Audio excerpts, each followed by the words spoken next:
আজকে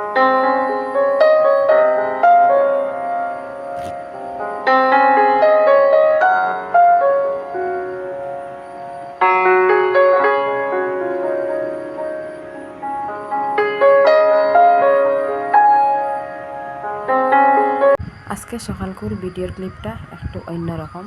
তো আজকে আমি এখানে সাদার গুঁড়া বানাইবার লাগে কিছু খালি জিরা দিছি আর কিছু গুয়া মশরি আরি। তো এখন আমি গরো আর সাদার গুঁড়া কিছু বানাইয়া সুপারি যখন খাই তো সাদার গুঁড়াও একটু করে খাই, যার কারণে সাদার গুঁড়া না হইলে যেমন আর একদম অন্যরকম আরই লাগে। আর যারা যারা সুপারি খাইন তারা কিন্তু সাদার গুঁড়া একটা বহুত বড় একটা জিনিস আর খুব সবার পছন্দ আর একটা। তো বাজারে যে সাদার গুঁড়া আমরা কিনে আনে খাই এটা খুব কড়াভাবে থাকে, এটা খাওয়ার পরে মাথা ঘুরায়। আর গরু বানাইলে একদম নর্মালি আর এই টাইপর সাদার গুঁড়া বানাই। তো এখানে আজকে সাদার গুঁড়া শেষ হয়ে গেছে, যার কারণে খুব বেশি একটা লাগছে ফটারে আগে সাদার গুঁড়া এখন বানানিতে লাগি গেছি। আর বানাইয়া আপনাদের লগেও শেয়ার করিয়ার। এখানেও আমি সাদা আর গুয়া মশরি সব কিছু একলগে দিয়ে আরি বালা করে বাজি লইয়ার। আর বালা করে বাজিয়া তারপরে আমি গ্রাইন্ডারে আর কুটি লইমু। আর এখন সব মানুষ আর বেশিরভাগ সাদা গুঁড়া দিয়ে গুয়া খাইন, খেয়েও বিনা সাদার গুঁড়া আর দেখি না যেন সুপারি খাইন করিয়া। আর কিছু তো গরো খাওয়া হইলো আর খেওয়াইলেও আর দেওয়া হইব, ওই হিসাবে আর সাদার গুঁড়া বানাই লইছি তোলা বেশি করিয়া। এখানে দেখো আমি কুটি লাইছি, কুটিয়া এখন একটা ডিব্বার মাঝে রাখিয়া আর ছোটো একটা ডিব্বার মাঝে রাখবো বাটার দেওয়ার লাগিয়া, আর একটা বড় ডিব্বাতে রাখি দিব।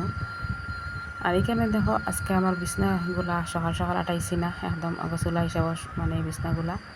আর এখন লাগছে আমি বিছনাগুলা আর আটানি। তো আজকে ভাবছি বেড কভার টাইনারি দইয়া দিব সব উঠাইয়া। আর তো আজকে এখন সকাল থেকে পাতলা আর বৃষ্টি দেয় বললাম তো আর বেড কভার পাল্টাইয়া আবার বিছাই লাইমু, আর আজকে আর দইয়া দিতাম না। এখন ফাটিয়ে আমি তুলিয়া আর বেড কভার মানে তুলিয়া বালা করে জাড়িয়া আর তারপরে পাল্টাইয়া বিছাইমু। হ্যালো এভরিওয়ান, আসসালামু আলাইকুম। আশা করি সব ভালো আছো। আজকে নতুন দিনের নতুন আর একটা ভিডিও নিয়ে এসেছি আপনার লগে। স্কিপ না করিয়া পুরো ভিডিওটা দেখে যাইবা, আশা করি অনেক বেশি ভালো লাগবে।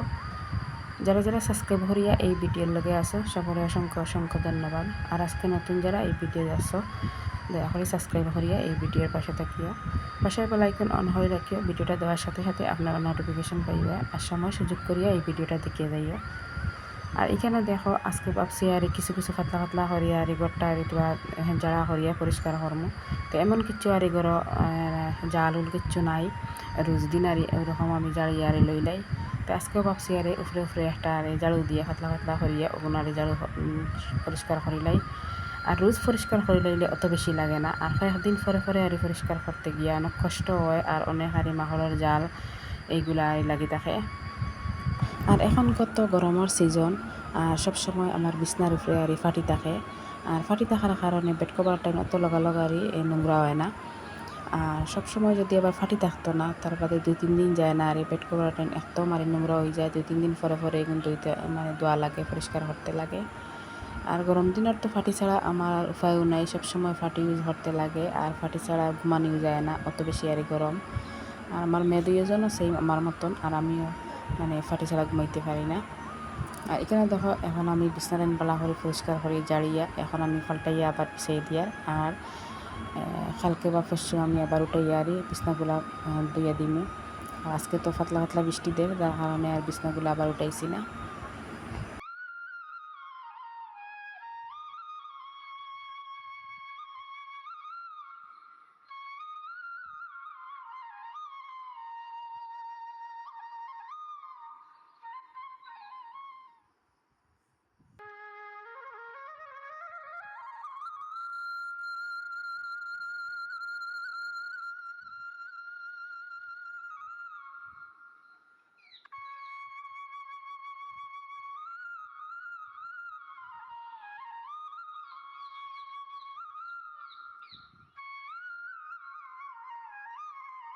এক সাইড করিয়া দুনো সাইডও আর জড়া করে লাইছি, পরিষ্কার করে লাইছি। উপরের আর পাতলা মাগুলো জালগুলো আর পরিষ্কার করিয়া ফেলাইছি।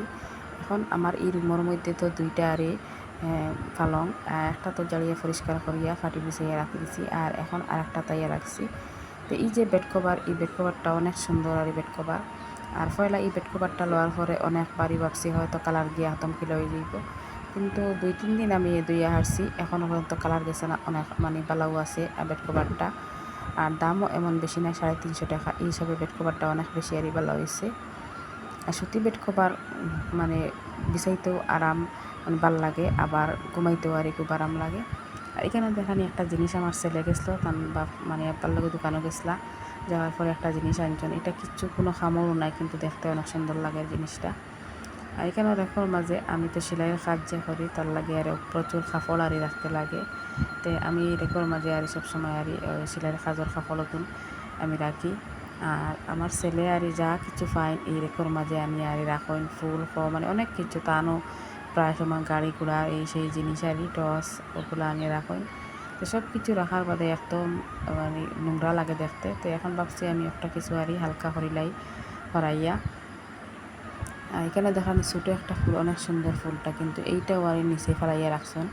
এর উপরে কাপড় উপর সব কিছু একদম জুয়ে গেছে। ছোটো ছোটো ফুলগুন এক সময় আমি অনলাইন থেকে কিনে আনাইছিলাম, আমার ভালো লাগছিলো দেখিয়া। আর এগুলো জায়গার থাকে না, আবার অনে থাকে। আমার ছেলে আর প্রায় সময় সব কিছু দিয়ে খেলাধুলা করেন। এখন দেখো আমি কাপড়গুলো এক সাইডে আর রাখিয়া, তো এগুলো তো সব সময় দরকার, যার লাগিয়ে আর সুন্দর করিয়ে রাখেন না, একদম কোনো সুরত মানে হিসাবে রাখি দিয়া। আর সেলাই কাজ করতে হইলে অনেক পুরানো কাপড়ের দরকার পড়ে। আর এখন এমন এক হয়েছে যে কোনো কাপড়ও নাই গরো, সব কিছু আর দিয়ে আমি সেলাইয়ের কাজও লাগাই দিছি। আর এখন আমি বেড কভার বা অন্য কিছু দিয়ে আর শিখিয়া। আর নাইটিতে তো বেজান আর লাগাই দিছি পুরানা নাইটিগুলা। আর এখানে দেখো আপনারা বাইয়া অনেকটা আর কাঁচামরিচ আনছেন। তো এখন হয়তো কাঁচামরিচ কিছু সস্তা আর সব সময় তো কাঁচামরিচ লাগে, সব সময় লাগে করো। আর এখন আনতে আনতে আনি দিয়েছেন পুরা একদম আধা কেজির মতন, মাত্র 20 টাকায়। তো অত বড় কাঁচামরিচ দেখি আমি আর কইছি যে এত বেশি আনছো যেন ফসি যাইব, এখানে আনছো। আর আমি ভাবছি হয়তো আর কাঁচামরিচ দাম কোনো সময় তো খুব বেশি দামও থাকে। তো এখানে আমার কইছেন মাত্র 20 টাকায় এই সব কাঁচামরিচগুলা। এখন হয়তো আর সস্তা হয়েছে ওই হিসাবে। কাঁচামরিচগুলো আবার খুব বেশি টাটকা, আবার একদম মাঝে মধ্যে আর কিছুটা আর ফাটা আছে বা একদম তুলা নরম আছে। তো এগুলো আমি সব বাছিয়া আর পরিষ্কার করিয়া আবার ফ্রিজে রাখি দিন।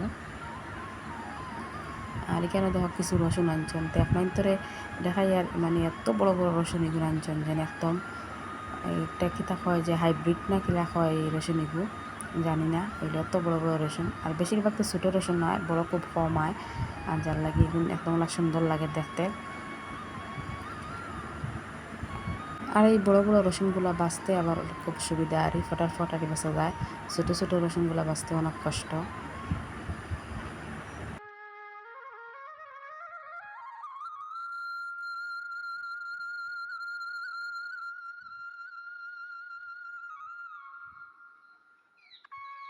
আর এখানে দেখো কিছু পেঁয়াজ আর রসুন আমি বাছাবাছি করে লইয়ার। আর আমি তো একলগে আর কয়েকটা মশলা আর কুটিয়া রাখি দিই ফ্রিজও সবজির লাগিয়া। আর এখানে দেখো আজকে রান্না করবো আলু দিয়া মাছ দি। তো আজকে কাঁচামরিচ দিয়ে আলু রান্না করবো, একদম গুঁড়া আর মশলা একদম কমাই দিব। আর কাঁচামরিচ বা বেশি দিয়া আজ আলু সবজিটা রান্না করবো।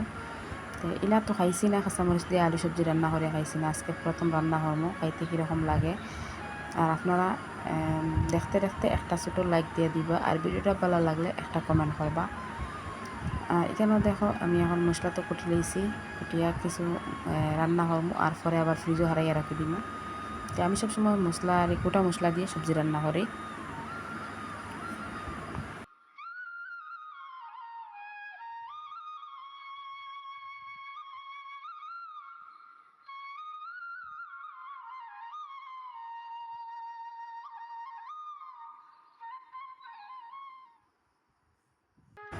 এখানে ধরেন একদম কম আর মশলা দিছি, গুঁড়া মশলা যেটা, আর কাঁচামরিচ কয়েকটা আর মাঝখানে দিয়ে কাটিয়ে দিছি। আর এখানে কিছু টমেটো দিয়া, আর আলুর লগে যদি টমেটো থাকে না তো একদম খাইতে ভালো লাগে না, কীরকম লাগে আর টমেটো ছাড়া তো আলু একদম বানায় না। আর আমি ছোটো ছোটো আসলো 3-4টা আর আলু কাটিয়ে দিছি। এইখানে দেখো একদিকে সবজি আমি রান্না বসাইছি, আর এখানে দেখো 2টা আরি এই গাছটা তার 3টা, আমরা তো কই শাসনি বা খেয়ে কিতা হয় জানি না, কমেন্ট করে হইও শাসনি হই বা জামিরও হই।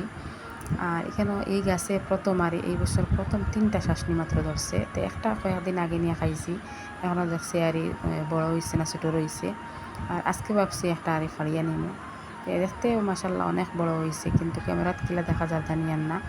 আর এগুর যে বাখর যে একটা খাইতে অনেক বেশি আর মিষ্টি ভালো লাগে খাইতে আর আবার ছোটো বৃত্তর যে সাইজ টেঙ্গা যেগুলো আছে এগুলো একদম ছোটো তো একটা রয়েছে আর দুইটা নিয়ে খাই লইছি আর হয়তো আগামীতে আরও বেশি ধরবো। এই বছর তো মাত্র 3টা ধরছে। আর এখানে দেখুন আমার একটা পেঁপে গাছ একদম ছোটো থেকে খুব সুন্দরই এই পেঁপে গাছটা হয়েছে আর অনেকটা পেঁপে ধরছে একদম ছোটো গাছে। আর এখন আস্তে আস্তে পেঁপে গাছটা মরি যায় না কিতা জানিয়েন না, একদম আগে কোনো জাত ফাতা উতা সব পড়ে যায় কীরকম হয়ে গেছে। অনেক সুন্দর এই গাছটা হয়েছিল আর এখন একদম অন্য টাইপের হয়ে গেছে গাছটা। জানি না কিতার লাগে ইলা হইল, কোনো বেমার হইল না অন্য কিচ্ছু হইতে পারিয়েন না। আর এখানে দেখো একদম এখন মাগরিবের বাদ নামাজ শেষ করিয়া এখন আমার ছেলে মেয়ে আর 3 জনে লাগাইছেন কিচ্ছু একটা খাইতা। টানটানোর খুব বুক লাগছে। টানটানোর তো যে কোনো জিনিস আবদার করার পরেও আর দিতে লাগে, না দিলে হয় না, শান্তি পাওয়া যায় না। টানটানোর এই সবসময় আবদার করতে থাকবা কিচ্ছু খাইতা। তো আজকে ভাবছি কিছু গরম মটর রান্না একদম তুলা হয়েছিল সকালকুর রুটি খাওয়ার পরে তুলা কিছু আটার খাই রয়েছে। তো ভাবছি পাতলা পাতলা করিয়া আর লুচি বানাই লইমু। তো আমার তো ছেলেমেয়ে 3জনে খুব বেশি বালা পায় না আর সন্তানের তো আর সবসময় খাওয়াও পড়ে না সকাল দিকে স্কুলে যাই গিয়া। আর এখানে আমি পাতলা পাতলা করে রুটি বেলিয়া রাখি দিছি। আর এখন আমি রুটিটা এনারি বাজিয়া আর টানটানলে দিমু একটা খাই লইলা। তো স্কুল থেকে আবার পরে ভাত খাইয়া আর তো কিচ্ছু খাই না। আর পরে মাগরিবের বাদ হয়ে এলে টানটানোর বুক লাগি যায়, তো কিচ্ছু একটা খাইতা। তো সবসময় তো আর ম্যাগি খাওয়াও যায় না, ম্যাগি আছে গরম ম্যাগি খাইতা না। তো আজকে দিন অন্য কিচ্ছু খাইতা। তো এই গরমের মধ্যে দেখি অন্য কিছু বানাইতেও ইচ্ছা হয় না। আর তার বাদে বাচ্চারা কিছু খাওয়ার বাদে তো আর কীরকম লাগে, মনে প্রথম না করমু পরে হইলে মনের মাঝে একটু অশান্তি লাগে, যেন বাচ্চারা খুঁজছেন খেনে দিলাম না। আর এখানে এখন আমি তেলটা দিয়ার আর বালা করে গরম হওয়ার পরে রুটিগুলো বাজিলেই। আর এই লসিগুলো এমন সুন্দর হয়েছে না, একদম কিলা কিলা টাইপের হয়ে গেছে। আর তো মাড়িতে সময় বালা করে সুন্দর করে মারা হয়েছে না। আর লুচি বানাইলে হইলে তার একটা আর এই রুটির ড্রটা অন্যরকম বালা করে সুন্দর করে মাড়িতে লাগে গরম জল দিয়া বা সব কিছু আমি তো আগেও বানাইছি, আমার ভালো হয়েছে, সুন্দর হয়েছে। আর আজকেরটা একদম অন্যরকম হয়েছে, জানিয়েন না কিতার লাগে হইলো, হয়তো আটা দিয়ে বানানিয়ে এটা হয়েছে মনে হয়। তো এমন বেশি গাড়িও করছি না, পাতলা করছি না, মোটামুটি একটা করিয়া আর বানাইয়া দিছি। বাচ্চারা খাইতা কোনো চোট খালি হয়ে গেলে হয়েছে।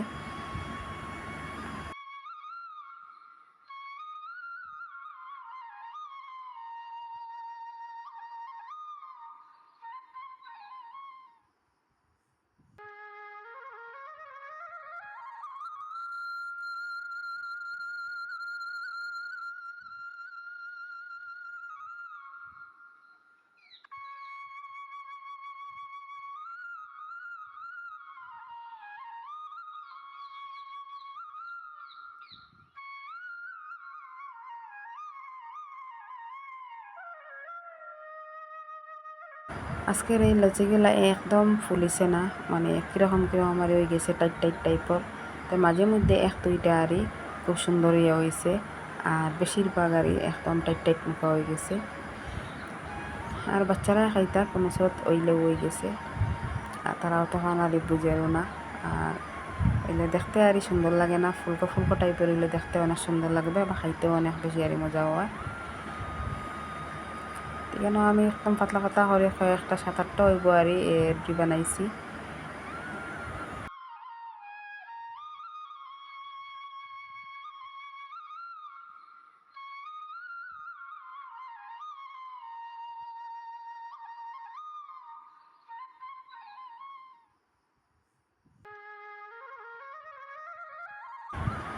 এখানে দেখো আমার বিকালপুর বাচ্চারা নাস্তাটাও রেডি করে লাইছি। এখন সবে সব নিচে বইয়া খাইতরা। তো ফাঁকঘরের টেবুল আছে, টেবুলও তিনটা খাইতা না। আর তো খুব বেশি পাতলা পাতলা বৃষ্টি দিলেও অনেক বেশি গরম আছে লগে।